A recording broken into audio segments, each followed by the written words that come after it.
Hello everyone. तो आज की वीडियो हम देखेंगे यहाँ पे कि properties of rank of matrix. हम लोग देखे थे रैंक निकालने का मेथड। मैट्रिक को अगर कोई मैट्रिक्स दिया हुआ है तो उसको रैंक हम डिफरेंट डिफरेंट टाइप्स के मेथड से निकाल सकते हैं। जैसे एशेलन फॉर्म हो गया, आपका डिटर्मिनेंट मेथड हो गया, इस प्रकार से माइनर मेथड उसी को बोलते हैं। इस प्रकार से हम देखे थे। एंड उसके बाद एक नॉर्मल मेथड भी देखे थे। उसको देखेंगे यहाँ पे कि इस रैंक ऑफ मैट्रिक्स का प्रॉपर्टीज क्या होता है। इस प्रॉपर्टीज के बारे में बात करेंगे।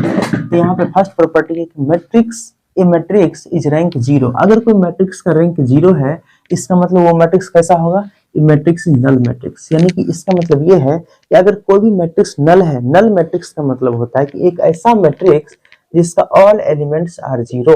ठीक है, अगर ये मैट्रिक्स अगर 2x2 ऑर्डर का मैट्रिक्स है, 2 रो 2 कॉलम यहाँ पे है, तो 2x2 ऑर्डर का मैट्रिक्स ये, इसमें ऑल एलिमेंट्स जीरो है, इसके सभी एलिमेंट्स जीरो है, इसका मतलब ये आपका होगा नल मैट्रिक्स। और नल मैट्रिक्स का रैंक हमेशा जीरो होता है, क्योंकि आपको इस रैंक का मतलब बताए थे कि नंबर ऑफ नन जीरो रो। इसमें नंबर ऑफ नन जीरो रो एक भी नहीं। नन जीरो रो का मतलब एक भी ऐसा रो मिलना चाहिए, किसी भी रो में अगर एक भी नन जीरो एलिमेंट मिलेगा तो कहलाएगा नन जीरो रो। इसमें एक भी नन जीरो रो नहीं है, मतलब इसमें सभी जीरो रो है, इसका रैंक भी क्या हो जाएगा? जीरो। ठीक है, तो यहाँ पे इसका ये जो आपका प्रॉपर्टी नंबर फर्स्ट है, इस प्रॉपर्टी नंबर फर्स्ट कहने का मतलब यहाँ पे है कि अगर कोई भी नल मैट्रिक्स दिया हो तो उस नल मैट्रिक्स का रैंक ऑलवेज जीरो, हमेशा जीरो होता है। ठीक है, नेक्स्ट प्रॉपर्टी नंबर सेकंड है if A is non null matrix. अगर ए कोई नन नल मैट्रिक्स का मतलब है कि तो मैट्रिक्स नल नहीं है, मतलब मैट्रिक्स का ऑल एलिमेंट जीरो नहीं है, कुछ ना कुछ एलिमेंट इसमें नन जीरो होगा।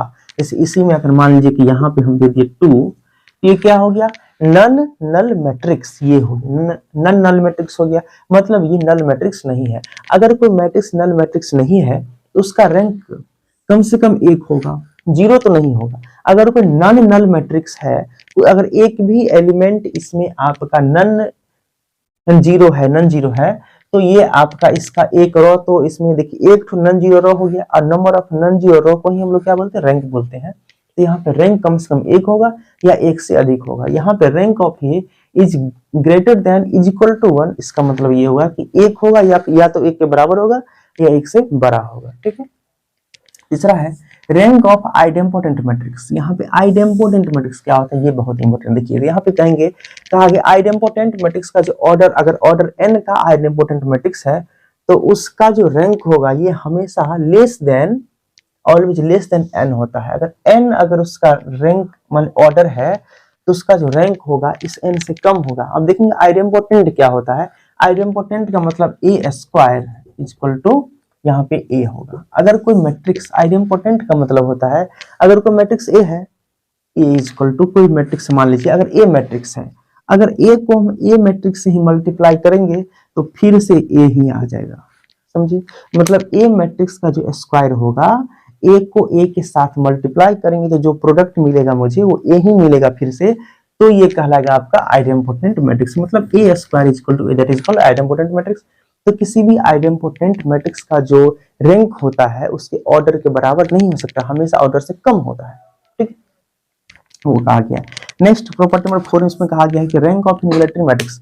इनवॉल्यूटरी मैट्रिक्स क्या होता है? Rank of involutory matrix of order n are always n। अगर कहा गया कोई इनवॉल्यूटरी मैट्रिक्स है, इनवॉल्यूटरी मैट्रिक्स का ऑर्डर अगर n है तो उसका रैंक भी क्या होगा? n होगा।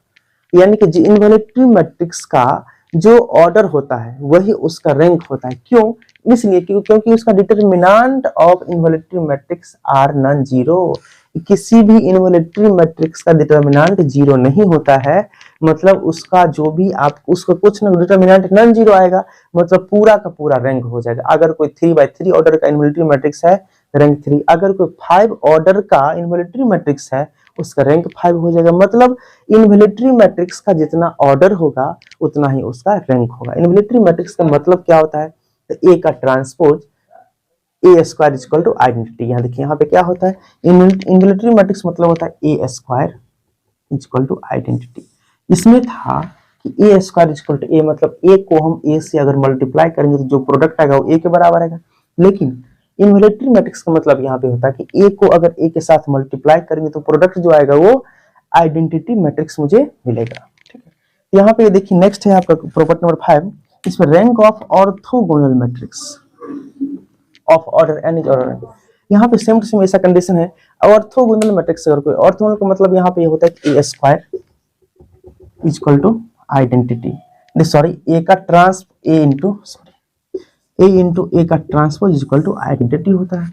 अगर मैट्रिक्स है और ए का ट्रांसपोज निकाल के ए के साथ मल्टीप्लाई करेंगे तो जो प्रोडक्ट मिलेगा वो आपका हो जाएगा identity matrix.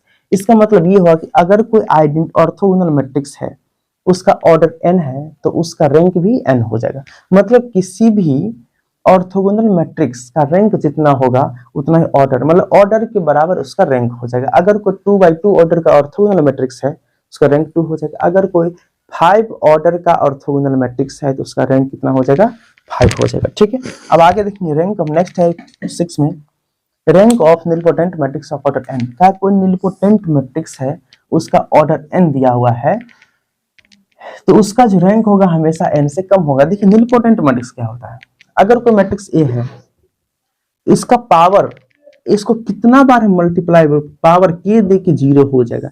a to the power k is equal to 0। यहाँ जो k जो होता है उसको हम लोग क्या बोलते हैं, निलपोटेंट। अब समझिएगा यहाँ पे क्या होता है, k का मतलब अगर कोई मैट्रिक्स A दिया हुआ है, मान लीजिए अगर a को हम a से मल्टीप्लाई किए और 0 मैट्रिक्स आ गया, ठीक, नल मैट्रिक्स आ गया, तो उसको हम लोग बोलेंगे तो k इज इक्वल टू यहाँ पे 2 हो जाएगा, 2 हो जाएगा। तो इस टाइप का जितना भी मैट्रिक्स होगा तो उसमें जितना भी ऑर्डर होता है ना, ऑर्डर से कम हमेशा इसका रैंक होगा। ठीक है, और नेक्स्ट प्रॉपर्टी देखते हैं।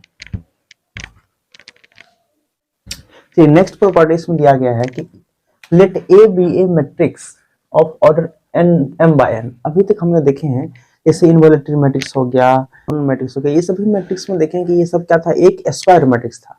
अगर कोई मैट्रिक्स स्क्वायर मैट्रिक्स ना हो, जैसे अगर कोई मैट्रिक्स 2/3 ऑर्डर का है, मतलब m by n ऑर्डर का, जिसका रो और कॉलम इक्वल ना हो, तो उसका रैंक का प्रॉपर्टी क्या होता है उसके बारे में हम यहाँ पे देखेंगे। देखिए यहाँ पे कहा गया है अगर कोई मैट्रिक्स दिया जिसका ऑर्डर m by n है, तो उसका जो आपका रैंक ऑफ ए हो जाएगा मिनिमम ऑफ mn।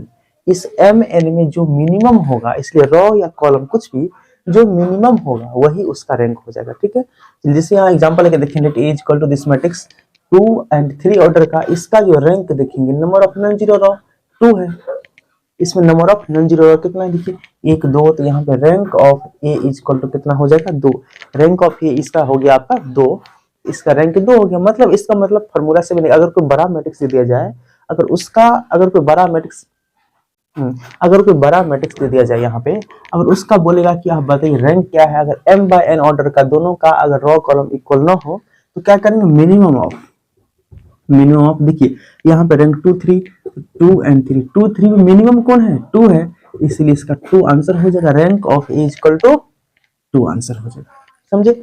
नेक्स्ट में है, देखिए नेक्स्ट प्रॉपर्टी में दिया गया है कि लेट ए एंड ए का transpose, A and transpose of A R matrix, then rank of A is equal to rank of transpose of A and rank of A into transpose of A, दोनों तीनों का rank क्या होगा, equal होगा। ठीक, next property इसमें है, चलिए rank of A plus B, अगर कोई दो मैट्रिक्स हमारे पास दिया हुआ है A और B, तो A प्लस बी का जो रैंक होगा, rank of A plus rank of B से हमेशा क्या होगा, ये लेस होगा, और इक्वल भी हो सकता है कभी कभी, क्योंकि हमेशा ये लेस ही नहीं होगा, हमेशा इक्वल भी नहीं हो सकता है। मतलब कहने का मतलब यहाँ पे ये हो गया कि rank of A plus B is less than rank of A plus rank of B. ठीक है, एंड लास्ट प्रॉपर्टी है इसमें कि लेट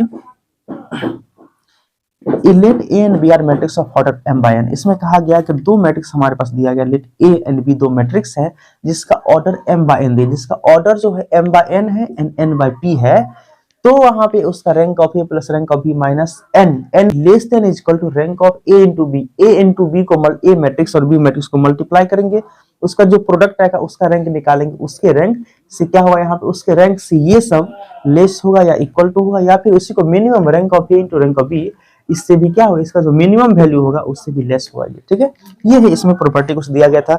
अब नेक्स्ट वीडियो में ये आपका रैंक ऑफ मैट्रिक्स, रैंक के बारे में पूरी तरह से खत्म हो चुका है। अब नेक्स्ट वीडियो में हम लोग नेक्स्ट टॉपिक के बारे में डिस्कस करेंगे। इसका जो नेक्स्ट टॉपिक होगा उसका आइजन वैल्यू, आइजन वेक्टर्स के बारे में पढ़ने का